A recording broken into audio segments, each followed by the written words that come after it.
सद्गुरु बरम इतनी शक्ति हमें दे न दाता। इतनी शक्ति हमें देना दाता। मन का विश्वास कमजोर होना। मन का विश्वास कमजोर होना। हम चले नेक रास्ते पे हमसे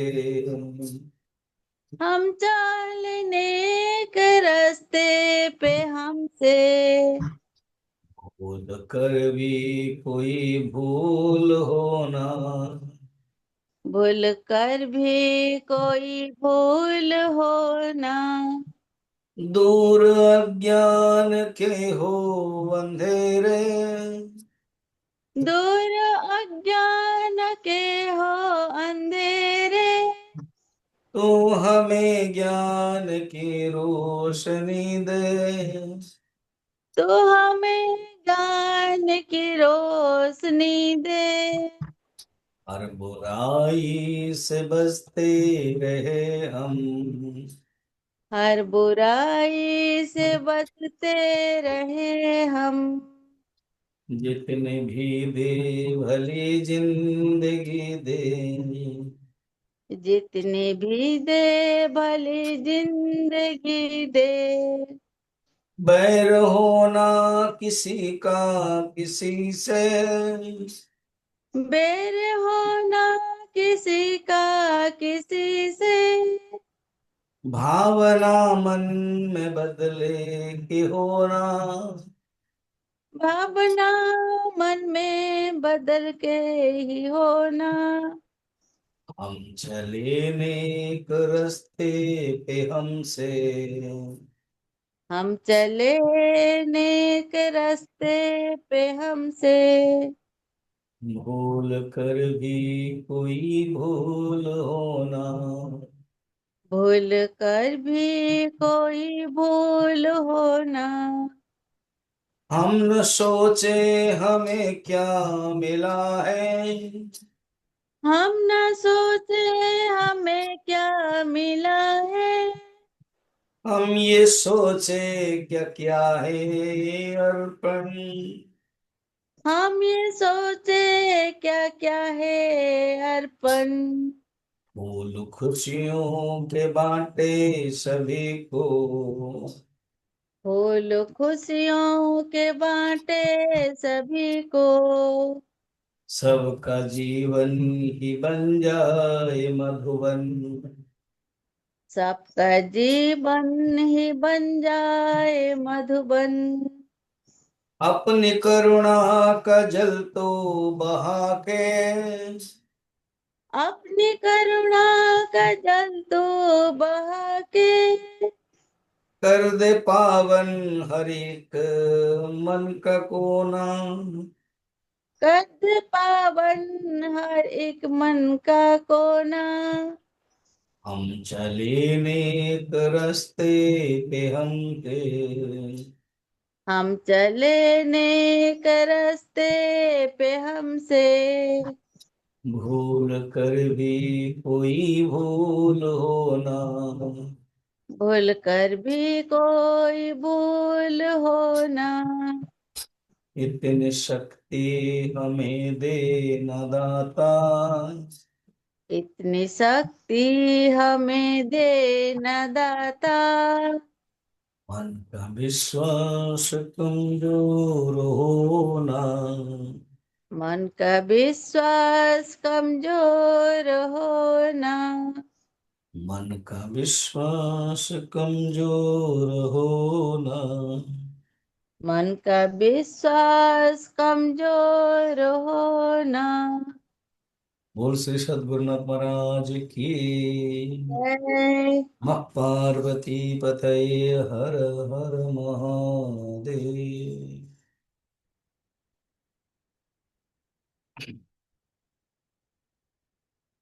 मनर तीनोटी गुण the psychological climatic conditions of moods of the mind. ସତ୍ୱଗୁଣ ରଜଗୁଣ ଏବଂ ତମଗୁଣ ବିଷୟରେ डिस्कशन चलछि एंड ये टोटल अंतःकरण टॉपिक ही नौचंदी कारण ये अंतःकरण और सूक्ष्म शरीर पंच महाभूत ये सब को ही इदम कहिए ये आपको ही जगत कहिए सत्वगुण रजगुण तमगुण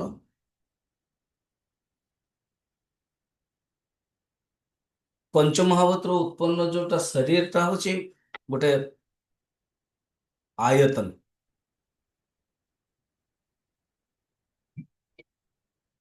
कठोपनिषद कहते अच्छे रथ भाया गोटे आमर जो गीतार रथर रूपक अच्छी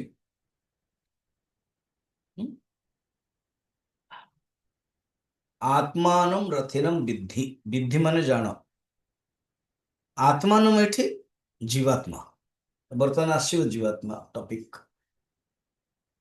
जीवात्मा को तमें रथी जान रथी अलग सारथी अलग रथी जी रथरे बसे पछपटे जी बसे ये अर्जुन बसছেন तो अर्जुन जीवात्मा आत्मान रथिनम विद्धि शरीरम रथमेव तो ये जो शरीर टा होचे रथ इंद्रियाणि हयान्याहो तो रथ पे गोटे घोड़ा दरकार मिनिमम जदि रूपक नियाजिव शरीर पांचटी घोड़ा और असली रे कहा जाए भगवान कृष्णकर चारोटी घोड़ा थिले बलाहक सुग्रीव आदि सब ना थिला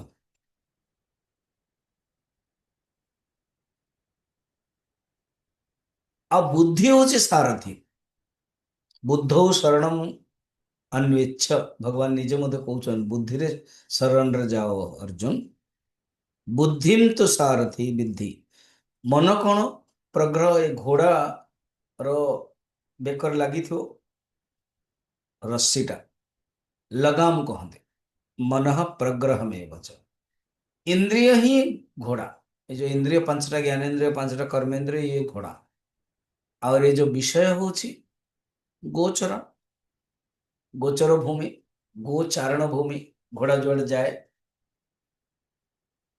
आत्मेन्द्रिय मनोयुक्तम भोक्ते इति मनीषिणः भोक्ता किए इंद्रिय मन से युक्त है गला पर जो संयुक्त चेतन प्लस मन काली कही ये लिखाई आत्मा इंद्रिय मनोयुक्त आत्मा सहित मन युक्त जो इंद्रिय हो तार ना हो कर्ता भोक्ता ये विषय चलिए आपको ही सब कहते इदम कर्ता भोक्ता जगत सब ये इदम ये अंतकरण विषय टॉपिक चल जोटा कि सूक्ष्म शरीर ऑलरेडी प्रथम चैप्टर को जानते प्रथम चैप्टर रे सूक्ष्म शरीर विषय कह जाइतला बुद्धि कर्मेन्द्रिय प्राण पंचकई मनसा धिया शरीरम सप्तदशभि सूक्ष्म तम लिंग उच्यते फर्स्ट चैप्टर 23 श्लोक बुद्धि इंद्रिय माने ज्ञानेन्द्रिय को बुद्धि इंद्रिय कहा जाए कर्मेन्द्रिय बुद्धि इंद्रिय कर्मेन्द्रिय 10 है प्राण पंच प्राण प्राण अपान व्यान उदान समान 5 है 15 है मनसा धिया मन जो कि विमर्शात्मक वृत्ति धिया निश्चयात्मक वृत्ति 17 शरीरम सप्तदशभि सप्तदशभि आपको ही सूक्ष्म शरीर कहा जाए आपको ही लिंग शरीर कहा जाए अपंचकृत पंच महाभूत ही कृतम सत्कर्मजन्य सुख दुखादि भोग साधन पंच ज्ञानेन्द्रियाणि पंच कर्मेन्द्रियाणि पंच प्राणादयः मनश्चैकं बुद्धिश्चैका एवं सप्तदशा कलाभिः सह यतिष्ठति तत् सूक्ष्म शरीरम तत्वबोध तत्वबोध रवि कहगला एटा वेदांत सार मध्य सूक्ष्म शरीर विषय कह जाइछि तो एणु ये जो सूक्ष्म शरीर कथा सब मिसई देले कहीदेवी ये सूक्ष्म शरीर फिर स्थूल शरीर फिर कारण शरीर सब ही इदम सूक्ष्म शरीर भितर अंतकरणटे नेले मन और बुद्धि ता विषय चली स्पेशली मन सत्वम रजस्तमश्चास्य गुणा विक्रियते हितैहि 13 नंबर है ना। तो मनर जो सत्व गुण रजगुण तम गुण। 14 नंबर रे वैराग्यम शांति ही औदार्यम इत्यादि आदि शब्द आदि मन और अनेक सत्व संभवाः काम क्रोधो लोभ यत्नो जो पढ़िला बेलू संधि विच्छेद कर दवा यत्नो लोभ और यत्नो द्वंद्व समास। यत्न माने प्रयत्न कर्म कण राजसिक ना कर्मटा यत्न माने एटे कर्म कोन किसी यत्न करनु किसी करनु ओडिया रे यत्न करनु कहउछन ना सेटा। तो यत्न माने कर्म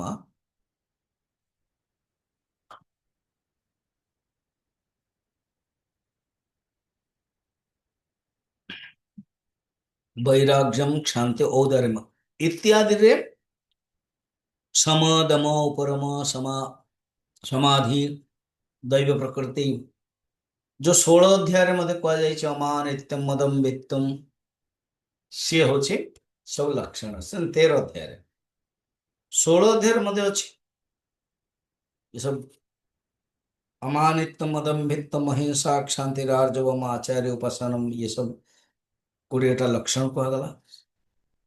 16 अध्याय तो दैवासुर संपत्ति विभाग योग नाम अभयम सत्व संसिद्धि ज्ञान योग व्यवस्थित ही दानम दमश्च यज्ञश्च स्वाध्याय तपार्जवम अहिंसा सप्तम क्रोध त्याग शांतिरपैशुनम दया भूतेषु लोलुप्तम मार्दवम ध्रीर चापलम तेज क्षमा धृति शौचम अद्रोहो नातिमानता भवन्ते संपदम दैवीम। ये सब दैवी संपत्ति बताया। फिर काम क्रोध आदि सब रजस गुण बर्तमान तामसिक गुण कथा कहते 15 नंबर जीवा तामसिक गुण आलस्य भ्रांति तंद्राद्याः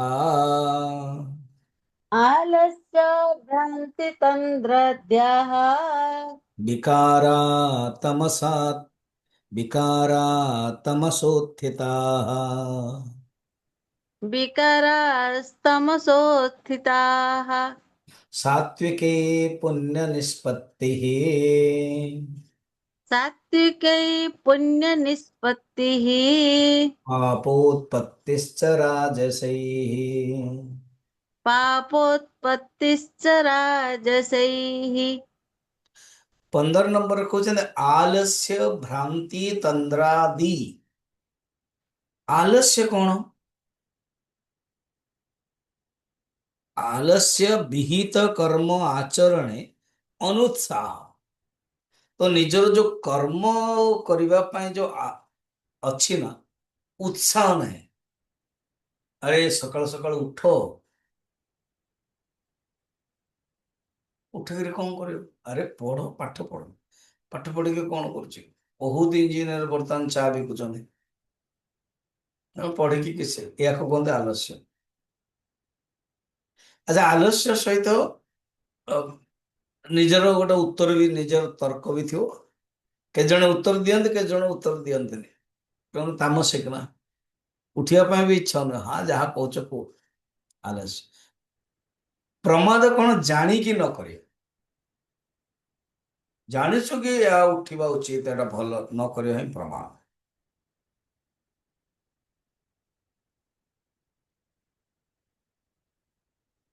आलस्य विहित कर्म आचरणे अनुत्साह है फिर अच्छा आउ गोटे अच्छी सामर्थ्य अपि प्रोक्त प्रयत्न विमुख्यम सामर्थ्य थाई कि मनुष्य न करे ये हूँ आलस्य। सामर्थ्य अच्छी करथिले भल होता करिपारिबो किंतु करूनी अब युवक अवस्था सब किछ करिपारिबो कहते पत्थर हजम करदे देखला बेलକୁ इंटरेस्ट ना आजिकल लगभग सब जो युवक युवती ये मोबाइल चक्कर। पाठ पढ़, प्रयत्न करो, चिंतन करो ना। सात्विक गुण कौन? वैराग्य, ध्यान करो, विचार करो, अनुशीलनम, अनुचिंतनम, श्रवणम, मननम तो बड़ू बहुत बड़ कथा नहीं। रजस हूँ काम, क्रोध, लोभ, यत्न भी करो। ठीक अच्छे, तुम भितर कामना अच्छी, से कामना अनुसार तुम कर्म करो, ता भी नहीं। तुम केमती सब व्हाट्सएप आसुनि कि गोटे मजदूर रो छुआ यूपीएससी पास हो गला, आईएएस हो गला, आईपीएस हो गला, ये हो गला, बहुत खुशी। एबे सुधांशु शुक्ला जी जाइथिले अंतरिक्ष, ताଙ୍କ बापा माँ केते खुशी। गोटे गोटे बाहर थिला बोधे, से बोधे के चंदन सिंदूर कुट लगे थी कॉलेज बेलू, कि गोटे कमेंट देते अरे ये चंदन सिंदूर लगाता है, पाठ पढ़ी था कुआडे जाइथा अंतरिक्ष को। सतु सत से बोधे से बाक्य धरला, अंतरिक्ष को चलीगला। प्रधानमंत्री सहित डायरेक्ट कथबार्ता होता। रजत ना शरीर टाक फिट करने पड़ो ना,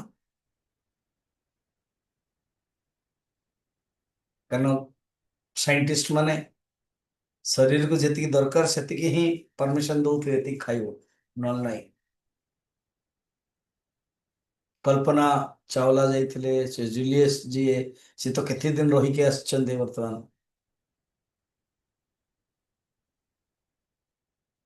माने सन्यासी ठारू ये जो बद्रीनाथ केदारनाथ हिमालय जो सन्यासी रोचंती तांको अपेक्षा ये वैराग्य बेसी आज्ञा। कारण से तो जिनस नाई ना, हलवा नहीं, खाइबा नहीं, कण वैराग्य ये सब थाई कि वैराग्य कौन? सब पदार्थ अच्छी, किंतु ये जो जो मिशन रे जाउची, से मिशन रो फर्स्ट हो शरीर। देखो शरीर माध्यम खलु धर्म साधनम कहगला, एवं शरीर माध्यम अंतरिक्ष साधन। शरीर को जदि टिके करदेले बड़ा मुश्किल है। जानछन ना, जदि लेट्रिन है से लेट्रिन तो उड़ीबो, मन जानछन ना नहीं। से उड़ुले, से माइक टा धरतला, से माइक टा चल जाउतला, धरतला से जो से कथबार्ता होता। आ जन उड़ी जाऊला, से कहला मु बांधिकी रखुची कहूला। से सुधांशु शुक्ला जो प्रधानमंत्री सहित कथबार्ता होते, कहले आम उड़ूल बंधिकी रखाई। भावत आम ये कल्पना भाया लगुच, किंतु सेटा सत हो गला, जहाँ रिटर्न भी कर चलले। कौन कंट्रोल, कौन कम दरकार, एटा मुझे देखला पर मत टिके लगिला। तेणु जो गोटे यंग युवक देखियो, रोल मॉडल हो। Sudhanshu will be the role model for crores of youth. एमती ही तो से उद्बोध लखनऊ रो ना उत्तर प्रदेश रो पिलाटी केते कंट्रोल।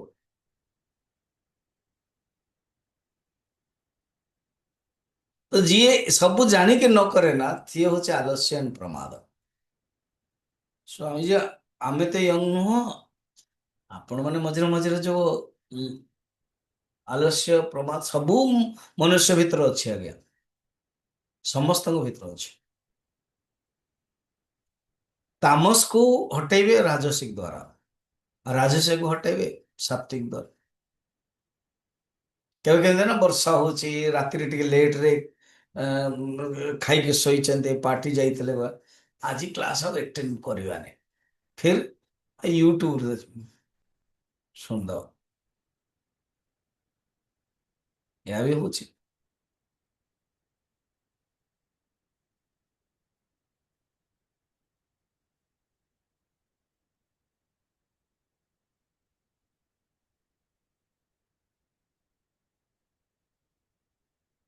आगे कहते आलस्य और प्रमाद, ये दी भाई। आलस्य प्रमाद साथी साथी आसे। भ्रांति माने कौन? विपरीत ज्ञान को भ्रांति कह।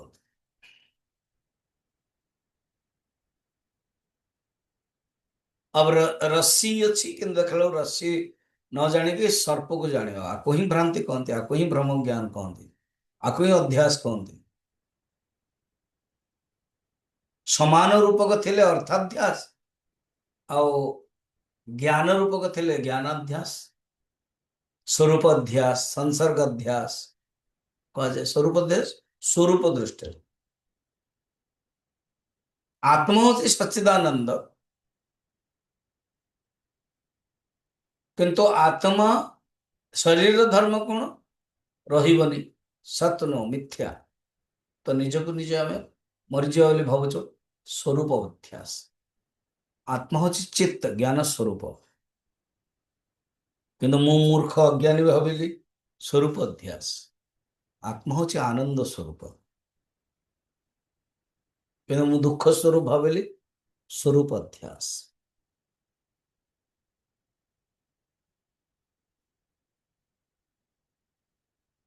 संसर्ग अध्यास कौन? स्फटिक आउ कपड़ा, स्फटिक लिंग अच्छे ता ऊपर लाल गुलाब टे रखा। स्फटिक हूँ ट्रांसपेरेंट, लाल गुलाब टे जो रखा गला बर्तमान स्फटिक लाल देखा गला। तो स्फटिक उपरे गुलाब फूल जोगु लाल गुलाब, गुलाब रंग कौन? लाल। गुलाब रंग कौन? लाल धर्म, तार धर्म ये पलि आस। संसर्ग अध्यास आको ही धर्माध्यास कहते। जनर धर्म आ जन धर्म को आसगला। आलस्य भ्रांति, विपरीत ज्ञान को भ्रांति कहते। जहाँ नहीं ताहा देखिबा, आ जहाँ अच्छी ताहा न देखिबा। जहाँ अच्छी ताहा न देखिबा अज्ञान, और जहाँ नहीं ताहा देखिबा भ्रांति। प्रथम अज्ञान तापर भ्रांति। अज्ञान दीटा शक्ति, आवरण और विक्षेप। विक्षेप शक्ति को ही भ्रांति कहते। रस्सी अच्छी रस्सी न देखिबा इजिकल टू अज्ञान आवरण शक्ति। रस्सी को न देखी सर्प देखिबा इजिकल टू भ्रांति, विक्षेप शक्ति, भ्रम, विपरीत ज्ञान। गोटे हूँ अज्ञान, गोटे हूँ विपरीत ज्ञान। गोटे हूँ इग्नोरेंस, गोटे हूँ रॉन्ग नोशन, रॉन्ग नॉलेज। आवश्यक कौन है? Appropriate knowledge.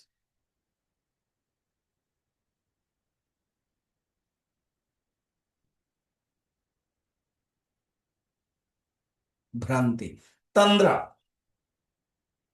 तंद्रा माने निद्रार छोट भाई, अर्ध सुषुप्ति अवस्था।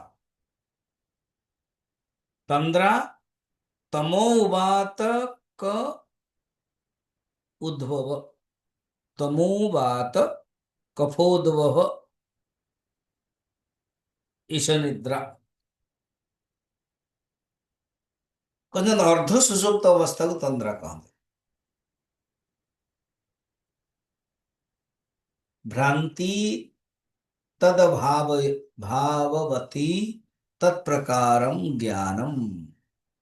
तंद्रा तमो, तमोवातक वातकोत्भव ईश निद्रा जागरे अपि सुप्त्यादि संस्कारादिन्द्रियाणाम यथावत विषय ग्रहण मुद्रा।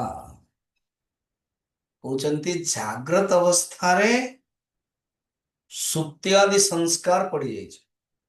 जाग्रत अवस्था रे निद आस्थो, जाग्रत अवस्था किंतु देखा निदर आभास, निदर संस्कार, निदर भार, निदर जो वजन पड़ जाए, निद्रार प्रभाव पड़ जाए। ये होचन्ते तंद्रा। सर्वएते गुणाः तमोगुण समन्विते मनसि समुत्पद्यते। अत्र आदि शब्देन अप्रकाश, अप्रवृत्ति, राक्षस प्रकृति संपद गृह्यते। आदि शब्दर आउरी निय कौन? अप्रकाश, अप्रवृत्ति। प्रकाश नहीं ना, अप्रवृत्ति, अप्रकाश। गीता रे 14 अध्याय अच्छी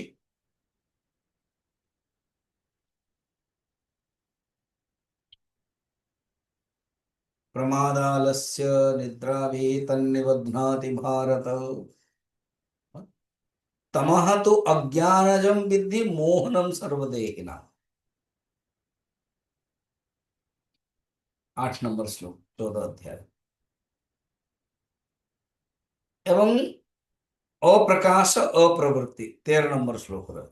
अप्रकाश प्रवृत्तिश्च प्रमादो मोहो एव च तमस्येतानि जायन्ते विवृद्धे कुरु नंदन। अप्रकाश अप्रवृत्ति।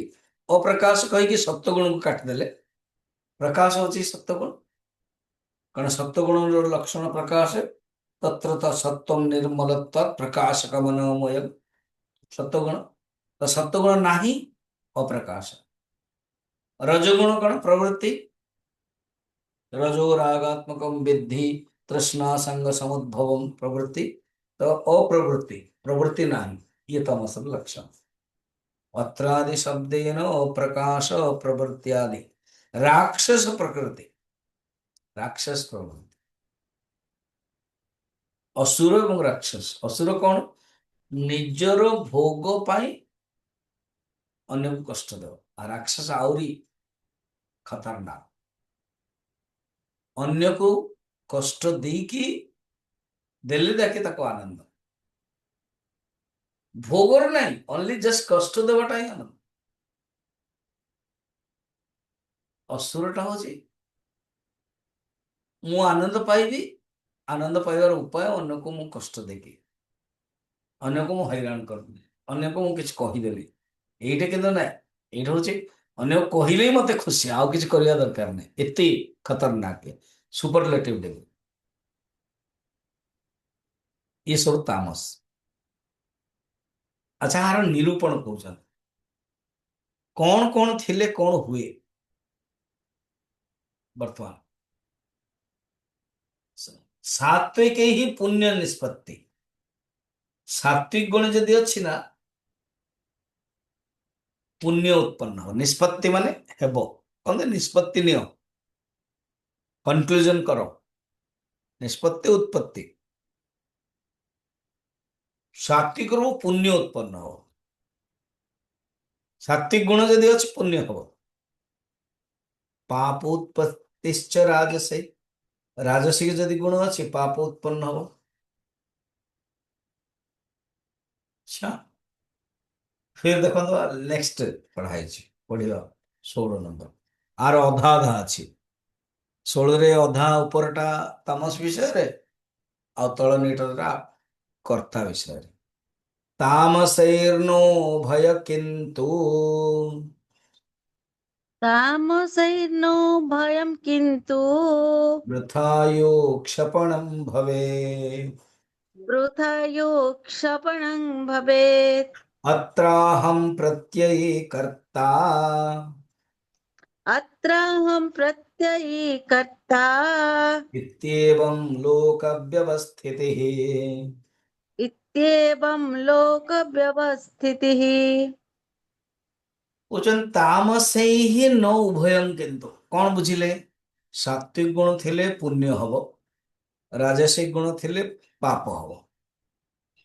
सात्विक गुण 14 नंबर वैराग्यम क्षांति औदार्यम इत्यादि इत्यादि सम दम तितिक्षा आदि 14 अध्याय जहाँ गुण सब कह जाए। 16 अध्याय जो अभयम सत्व संशब्द कहगला ये सब गुण थिले पुण्य हब।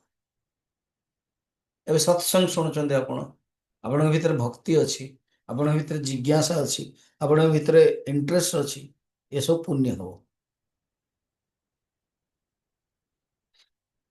शुणुछंती माने पुण्य अछि। यदि आपण शुणु ना देना ता माने पुण्य कम एमती कथा ना। हाँ आपण शुणी पारुना ता माने पुण्य कमी।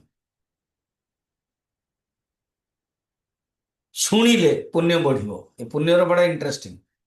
जंदे पैसा अछि आपण पार लाख टका अछि ता माने आपण पाकर कैपेसिटी अछि फिर से लाख टका आपण पकाउछंदी शेयर रे हो बा डिपॉजिट रो हो तो आउरी फिर मिलुछि सेमते पुण्य जोगु शुणुचंदी श्रवण करुचंदी साधना करुचंदी एवं साधना जोगु आउ ଥରେ पुण्य उत्पन्न होछि तो पुण्य बढ़िला ना।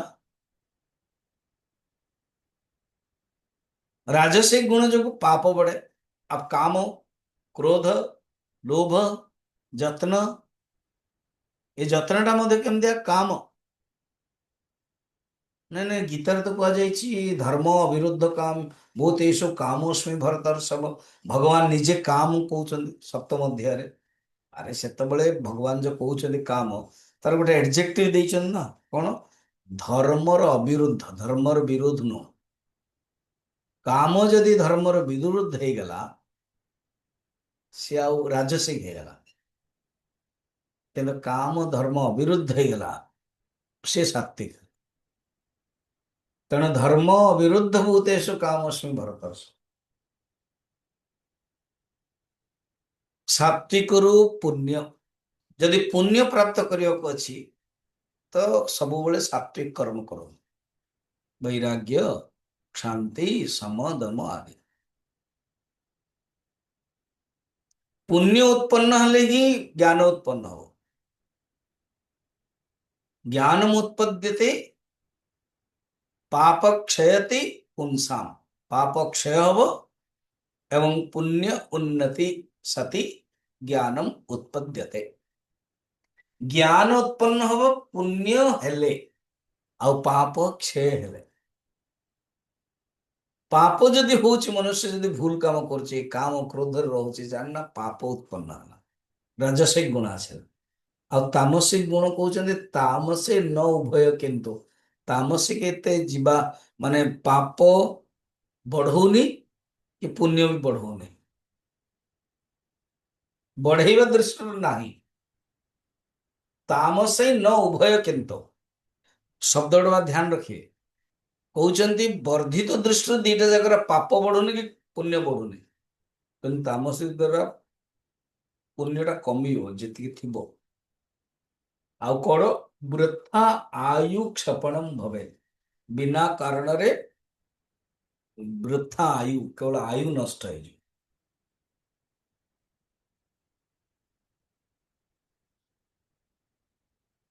ଆଉ ପାପ ଉତ୍ପନ୍ନ ହେଇଗଲେ ରଜସରେ ଅଧର୍ମ କରିଚାଲିବ ମନୁଷ୍ୟ। ପୁଣ୍ୟ ନିଷ୍ପତ୍ତି ହେଇଗଲେ ଧର୍ମ କରିଚାଲିବ। ଇଏ ନିୟମ।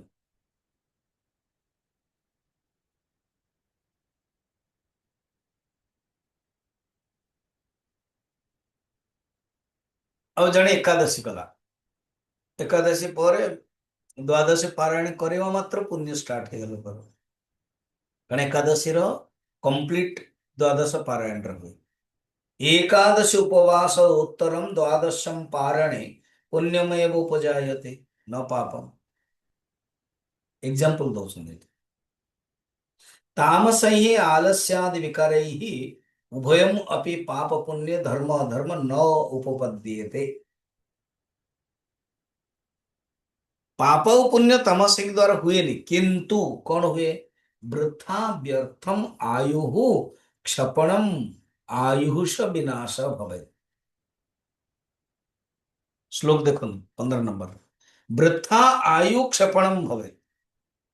आयु क्षपण माने आयु ର ବୃଥା କ୍ଷୟ है, बिना कारण क्षय हुए। गोटे हूँ क्षय तो निश्चय हो, किंतु आउ क्षय हूँ माने वासना क्षय हम। ये किंतु वासना क्षय न, वृथा क्षय। वासना थिबो ही।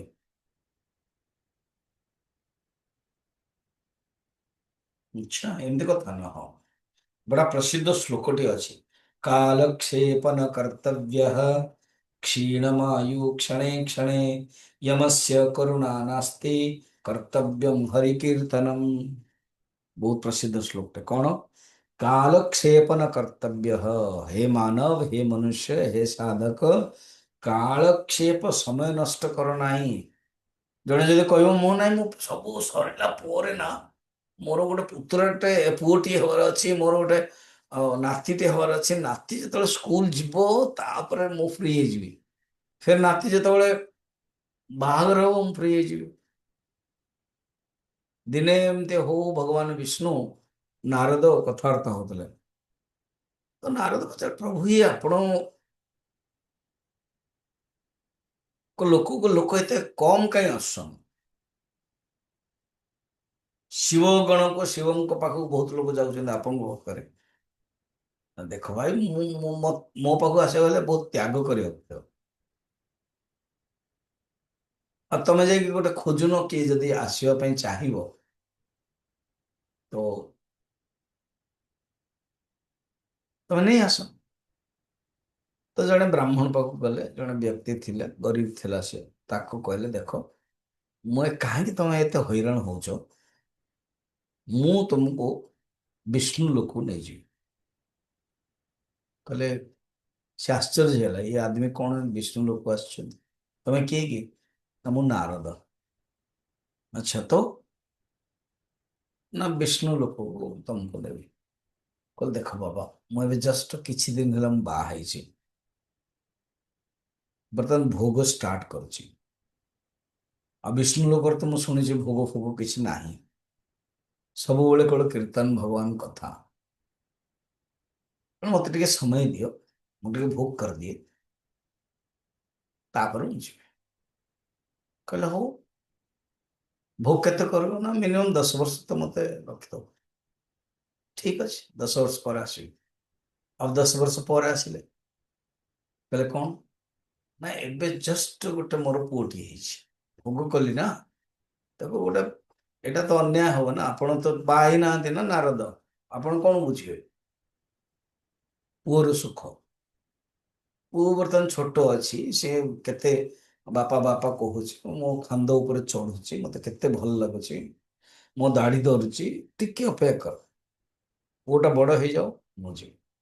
ନାରଦ କହିଲେ ଠିକ ଅଛି। ଆଉ ଭଗବାନ ବିଷ୍ଣୁଙ୍କ ପାଖକୁ ଯାଇପାରୁନାହାନ୍ତି, କାହିଁକି ନା ଆଣିବାକୁ ଅଛି, ଗୋଟେ ବ୍ୟକ୍ତିକୁ ତ ଆଣିବେ, ତେବେ ଯାଇକି ଯିବେ। ସେ କହିଲେ ଯାହା ମୁଁ ଆଇ ଆମ୍ ଇନ୍ ମିଶନ, ମୁଁ ମିଶନରେ ଅଛି। ଅବ ଆସିଲେ ସେ, କହିଲେ ଯିବା। ଆରେ ବାବା, ପୁଅଟା ବାହା ହେଇନି, ଶାସ୍ତ୍ରରେ ଲେଖା ହେଇଛି।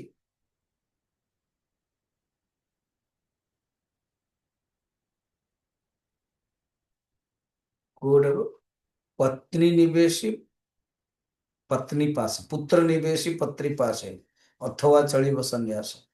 ଦିଟା ଅର୍ଥ ଅଲଗା ଅଲଗା।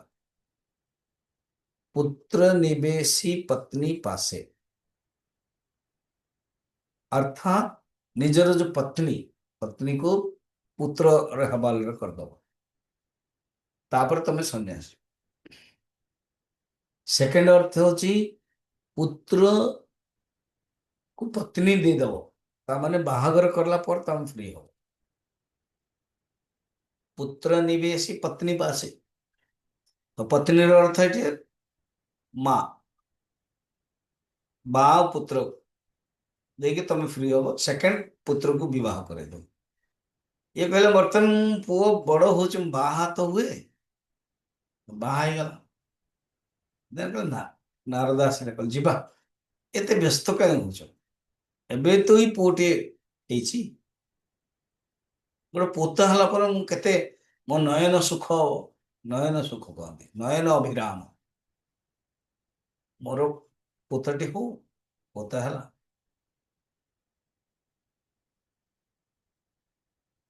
ସେଇ ଯୋଉ ସୁଖ ଅଲଗା। ପୋତାଟା କୋଳରେ ମୁତି ଦଉଛି, ହଗି ଦଉଛି, ମଜା ଅଛି, ଇଏ ଅଛି, ଆନନ୍ଦ ଅଛି, ସିଏ ଚାମ୍ପୁଡି ଦଉଛି, ରାମ୍ପୁଡି ଦଉଛି, ନିଜର ଖାଇଲା ବେଳକୁ ସିଏ ଖିଞ୍ଚି ଦଉଛି, ଏଟା ସବୁ ମଜା ଲାଗିବ। ନାରଦ କହିଲେ ଏବେ ଯିବା।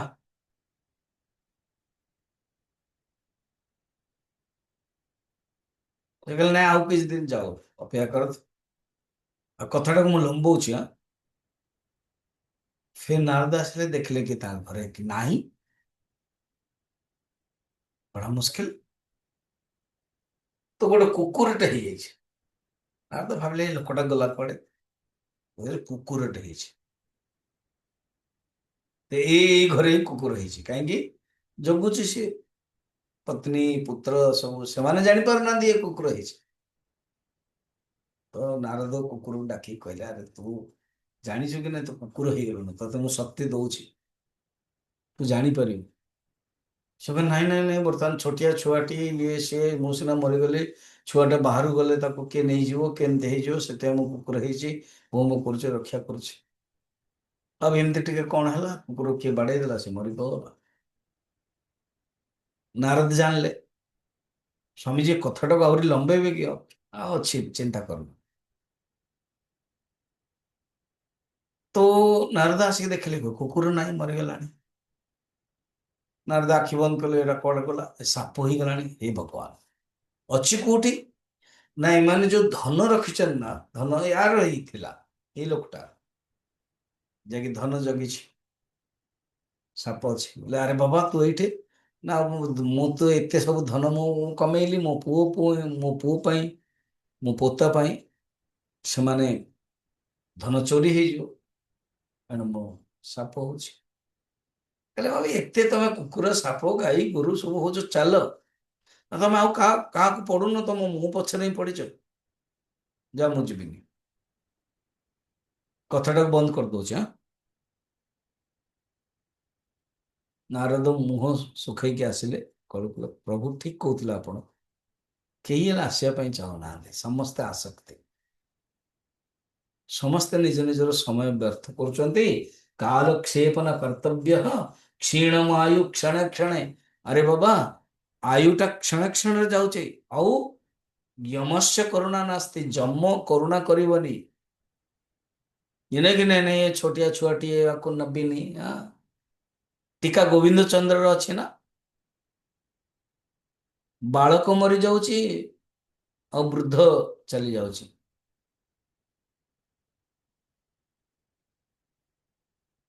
ପିଲାବେଳେ ଟୀକା ଗୋବିନ୍ଦ ଚନ୍ଦ୍ର, କେମିତି ମୁଁ ଶୁଣିଲି, ଏ ଯୋଉ ବାଉଲ ଗୀତ କରନ୍ତିନି, ଓଡ଼ିଆରେ ବଙ୍ଗାଳୀରେ ଅଛି, ତ ବାଉଲ ଗୀତ କଲା ବେଳକୁ ମା ଭିକ ଦଉଥିଲେ, ମୋ ମା। ସେତେବେଳେ ବୋଧେ ମୁଁ ଚତୁର୍ଥ ପଞ୍ଚମ ପଢୁଥିଲି। ସେତେବେଳେ ମୁଁ ଶୁଣିଲି, ବୋଲେ ମା ଏ କଣ ଗାଉଛନ୍ତି? ଯାହା ହଉ ମାଙ୍କର ନଲେଜ ଥିଲା। ସେ କହିଲେ ଟୀକା ଗୋବିନ୍ଦ ଚନ୍ଦ୍ର, ଜଣେ ଗୋବିନ୍ଦ ଚନ୍ଦ୍ର ରାଜା ଥିଲେ, ଏମିତି ଏମିତି କାହାଣୀ କଣ କହିଥିଲେ, ସେଇଠୁ ମୋର ମନେ ଅଛି, ଆଉ ପଢିନି କୋଉଠି। ସେ ପଞ୍ଚମ କ୍ଲାସ ବେଳକୁ ଯାହା ମୁଁ ପଢିଥିଲି, 74 75ରେ, 1974 75, ସେ କଥାଟା ଏବେ ଆପଣଙ୍କୁ କହୁଛି। ସେଟା ଭାବାର୍ଥ ମୋର ମନେ ଅଛି, ତାର ଗୋଟେ ପଦ ଅଛି। ଭାବାର୍ଥ ହଉଛି, ଇଏ ଇଏ ଯମ ଏମିତି କଠୋର, ବୁଢା ରହିଥିବ, ଛୁଆକୁ ନେଇଯାଇଥିବ। ୟମସ୍ୟ କରୁଣା ନାସ୍ତି, ଏଣୁ କଣ କରିବ? କର୍ତ୍ତବ୍ୟମ୍ ହରି କୀର୍ତ୍ତନ, ହରି କୀର୍ତ୍ତନ ହିଁ କର୍ତ୍ତବ୍ୟ କର।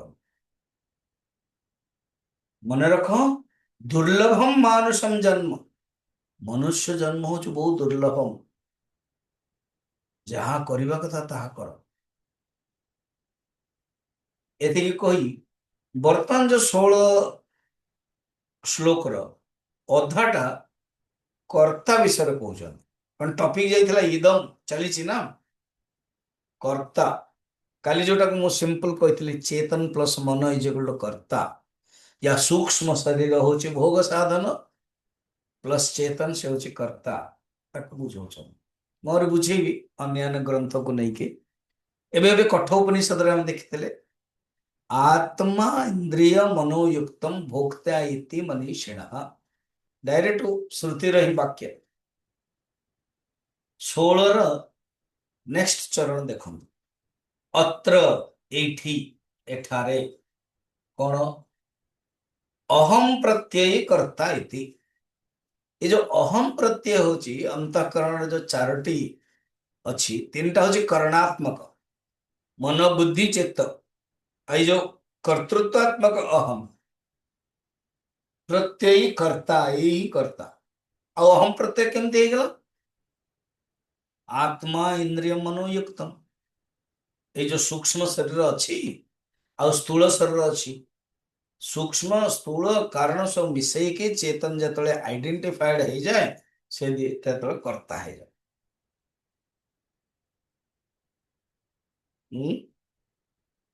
କର୍ତ୍ତା ହେଇଯାଏ, ତାକୁ ମୁଁ ବୁଝଉଛି।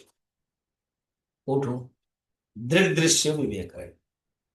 अच्छा केमिति ना साक्षिण पुरत भानम लिंग देहेन संयुक्तम चितिच्छाया समावेशात जीव स्याद व्यावहारिक।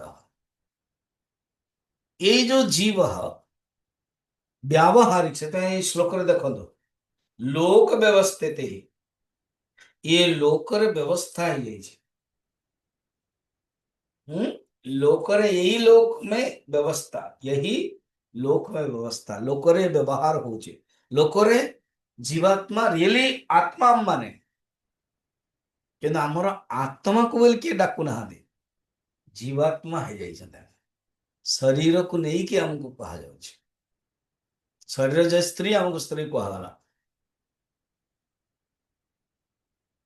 ये जो विवेक प्रकरण चतुर्थ प्रकरण राशि हो जीव सृष्टि एवं ईश्वर सृष्टि से बुझे ईश्वर सृष्टि हो स्त्री किंतु स्त्री ऊपर गोटे अध्यारोप कर कौन झील कन्या तो स्त्री ही अध्यारोप कर बापा दृष्टि माँ दृष्टि कन्या हो जाए स्त्री ही अध्यारोप कर पति दृष्टि पत्नी हो जाए स्त्री ही पुत्र दृष्टि अध्यारोप कर माँ हो जाए तेणु स्त्री ईश्वर सृष्टि कन्या पत्नी एवं माँ जीव सृष्टि है ना। तो जीव सृष्टि कहीं व्यवहार रे जीव सद व्यावहारिक केमती है साक्षिण पुरत भानम जो साक्षी जो आत्मचेतन ये संपूर्ण रूप चैतन्य स्वरूप भान स्वरूप लिंग देहे न संयुक्तम किंतु लिंग देह सहित संयुक्त हो गला भोग साधन आत्मा रो रिफ्लेक्शन पड़गला लिंग देह रे सूर्य थेला तार प्रतिफलन पड़गला प्रतिबिंब पड़गला देन चितिच्छाया समावेश चितिच्छाया समावेश चित छाया चितिच्छाया चित्र प्रतिबिंब conscious condition consciousness reflection consciousness ताही जीव ହେଲା। अच्छा आत्मबोध मध्य कह आत्मबोध केमती कह आत्मन सच्चिदांश आत्मा हूँ सच्चिद बुद्धिवृत्ति आ बुद्धिवृत्ति इति द्वयम आत्मा प्लस बुद्धि बुद्धि माने ही मन अंतकरण संयोज्य चा विवेकेन जोड़ी की अविवेकेन संसर्ग अध्यास जोड़ी देले चेतन प्लस बुद्धि देन कौन है गला जानामि इति प्रवर्तते मु ही जानुची अहम कर्ता आत्मन विक्रिया नास्ति आत्मा क्रिया नहीं बुद्धिर्बोधो न जाती थी बुद्धि वृत्ति चैतन्य जड़ किंतु जोड़ी देला परे जीव उत्पन्न हो जाउछि जीव सर्वमलम ज्ञात्वा ज्ञाता दृष्टाति मुह्यते इतने सुंदर बुझे देले है ना। अब गीता मध्य कहते तृतीय अध्याय कौन प्रकृते क्रियमाणानि गुणै कर्माणि सर्वशः अहंकार विमूढ़ आत्मा कर्ता अहमिति मन्यते ये सब प्रकृति रही जोटा कि सत्वगुण रजगुण तमगुण मन चलची अंतकरण पंच महाभूत पंच कर्मेन्द्रिय पंच ज्ञानेन्द्रिय पंचरा कर्मेन्द्र विषय पंचरा ज्ञानेन्द्र विषय प्राण ये सबू मिसेले प्रकृति गुण प्रकृति क्रियमाणानि गुणै कर्माणि सर्वश ये सब प्रकृतिर गुण अनुसार हो सत्वगुण रजगुण तमगुण रो सत्वगुण रो अंतकरण रजगुण रो प्राण इंद्रिय तमगुण रो पंचम अपंचकृत फिर पंच महाभूत फिर सर रहला अहंकार विमूढ़ आत्मा किंतु अहंकार भावे मु ही करुछि कर्ता अहमिति मन्यते खोची प्रकृति द्वारा ଭାବୁଛୁ ୟାକୁ କହନ୍ତି ଅହମ୍ ଅତ୍ର ଅହମ୍ ପ୍ରତ୍ୟୟୀ କର୍ତ୍ତା ଇତି ଏବ ଲୋକ ବ୍ୟବସ୍ଥିତି है ना ହେଲା କଣ ହେଲା ବର୍ତ୍ତମାନ 17 ନମ୍ବର କଣ କହୁଛନ୍ତି ସ୍ପଷ୍ଟ ଶବ୍ଦାଦି युक्तेषु स्पष्ट शब्दादियुक्तेषु भौतिकत्वमतिस्फुटम् भौतिकत्वमतिस्फुटम् अक्षादावपि तत्शास्त्र अक्षदावपि तत्शास्त्र युक्तिभ्याम् अवधार्यता युक्तिभ्याम् अवधार्यताम्। ଶୁଣ ବାବା ବର୍ତ୍ତମାନ ସେ ଶ୍ରୁତି ଏବଂ ଯୁକ୍ତି ଦ୍ୱାରା ବୁଝିବା ପାଇଁ ଚାହୁଁଛନ୍ତି କଣ ଇଏ ସବୁ ଭୌତିକ ଭୌତିକ ମାନେ ପଞ୍ଚମହାଭୂତ ଆମେ ଏମିତି ବ୍ୟବହାର କରୁନା ମେଟେରିଆଲିଷ୍ଟ ଭୌତିକବାଦୀ ମେଟେରିଆଲିଷ୍ଟ ଗୋଟେ ରିଲ୍ ଥିଲା ଓଡ଼ିଆରେ ଆମର ଜଣେ ପୁରୀରେ ଅଛନ୍ତି ଶଙ୍କରାଚାର୍ଯ୍ୟଙ୍କର ଇଏରେ ଆଦିତ୍ୟ ବାହିନୀର ମନୋଜ ରଥ କିଛି ଜଣ ଜାଣିଥିବ ପୁରୀ ବାଲେ ତାଙ୍କର ହ୍ୱାଟ୍ସଆପ୍ରେ ଆସିଥିଲା କିଏ ଜଣେ ବ୍ୟକ୍ତି ରାମଚନ୍ଦ୍ରନ କଣ ଗୋଟେ ୱାଲଟିଆର ନା କଣ ସେ ନାସ୍ତିକବାଦୀ ବୋଧେ ହେତୁବାଦୀ କହନ୍ତି ସେ ବୋଧେ ଗଜପତି ମହାରାଜଙ୍କ ବିଷୟରେ କିଛି କମେଣ୍ଟ ଦେଇଥିଲା ତ ନିଶ୍ଚୟ ଏମାନେ ବିରୋଧ କରିଥିବେ ତାକୁ କହିଥିବେ କ୍ଷମା ମାଗ ଯୋଉଟା କହିଛ ତ ସେଇଟା ସେ କ୍ଷମା ମାଗୁଥିଲା ଭଲରେ ଶୁଭୁ ନଥିଲା ସେ ଟପିକ ଆସିଲା କ୍ଷମା ମାଗିଲେ ମୁଁ ପଚାରିଲି who is he what is the matter then ସେ ପଠେଇଲେ ଲୋକ ଏମିତି ଥିବେ ଯେମିତି ରାହୁଲ ଗାନ୍ଧୀ କହିନାହାନ୍ତି ରଥଯାତ୍ରା ହଉଛି ଗୋଟେ ଡ୍ରାମା ଚାଲିଛି ଏତେ ଲୋକ ଆସିଲେ ଏତେ ଭିଡ ହେଲା ଏସବୁ ଡ୍ରାମା ରାମ ମନ୍ଦିର ପ୍ରତିଷ୍ଠାରେ ମଧ୍ୟ ସେୟା କହିଥିଲେ ତଥାପି ଲୋକ ନା ଶାହଜାଦାଙ୍କୁ ପସନ୍ଦ କରୁଛନ୍ତି ଏହା ଦ୍ୱାରା କଂଗ୍ରେସ ଦ୍ୱାରା କଣ ନ ହେଇଛି ଆମର ଦେଶର ଅହିତ ଏଇ ଯୋଉ କୈଳାସ ମାନସରୋବର ଆମେ ଯାଇପାରୁନୁ ଏଇ ନେହେରୁଙ୍କ ଯୋଗୁଁ ସିଏ ତାର ସିଗାରେଟ ପିଇକିରେ ଇଏ କରିକି ପୌରୁଷୋତ୍ତମ ରଖିଲେନି ହାରିଗଲେ ଆଉ ଆମମାନେ ବର୍ତ୍ତମାନ କଷ୍ଟ ଦୁଃଖ ପାଉଛୁ ଏମିତି ବହୁତ ଲୋକ ରହିବେ କହିବା ପାଇଁ ବର୍ତ୍ତମାନ ଡ୍ରାମା କହିଲେ डायरेक्ट शब्दटा ମୁଁ भी ଶୁଣିଛି रील कि अभी रथ यात्रा हो रहा है इतना लोग है ये सब ड्रामा चल रहा है କାରଣ ସେ ହିନ୍ଦୁ ଲୋକଙ୍କ ସଂଗଠନ ସେ ଦେଖିବା ପାଇଁ ଚାହୁଁନାହାନ୍ତି ତାଙ୍କୁ ଡର ଲାଗୁଛି ନା ଅସୁବିଧା ହେଇଯିବ तो भौतिक अर्थ मेटेरियलिस्ट जो भौतिकवादी से अध्यात्म से अर्थ नुह एठे भौतिक माने भूतर उत्पन्न पंचमहाभूत एबे जेते सब बुझा होची पंचमहाभूत पंचकृत पंचमहाभूत या पंचमहाभूत कारण के अहंकार सात्विक राजसिक तामसिक तार कारण के हिरण्यगर्भ महतत्व तार के प्रकृति तो प्रकृति है स्पष्ट शब्दादि युक्तेषु ये जो शब्द शब्द स्पर्श रूप रस गंध ये जो विषय कहगला तार इंद्रिय विषय एमाने सबु पंचभूत आसचंदी अति स्फुटम क्लियरली अक्षादपि अक्ष माने इंद्रिय प्रथमे कहले शब्द माने विषय और अक्ष माने इंद्रिय कहले विषय एवं इंद्रिय अक्षादापि तत्शास्त्र युक्ति भ्याम अवधार्य शास्त्र द्वारा युक्ति द्वारा भी तुम्हें जानो अर्थात विषय एवं इंद्रिय ए 17 नंबर श्लोक को बुझंतु क्लियर ये जो विषय विषय स्पष्टम क्लियरम स्पष्टम माने क्लियर व्याख्या अच्छी स्पष्ट कि माने शब्द स्पर्श ये जो पंच विषय भौतिक शब्द आकाश सहित संबंध स्पर्श वायु सहित संबंध रूप अग्नि सहित संबंध रस जल सहित संबंध गंध पृथ्वी सहित संबंध आपको कहते भौतिकम अति स्फुटम क्लियरली आ ये जो इंद्रिय अच्छी एमाने मध्य कनेक्शन अच्छा पंचमहाभूत सहित शब्द त्वक् प्रथम है श्रोत्रम, तो श्रोत्रम आकाश तो सहित श्रोत्रम, श्रोत्र त्वक् वायु सहित, चक्षु यही अक्षादि मान चक्षु मझिर स्टार्ट कले, अग्नि श्रोत्र तक चक्षु, रसना जल, घ्राणम पृथ्वी तत्व।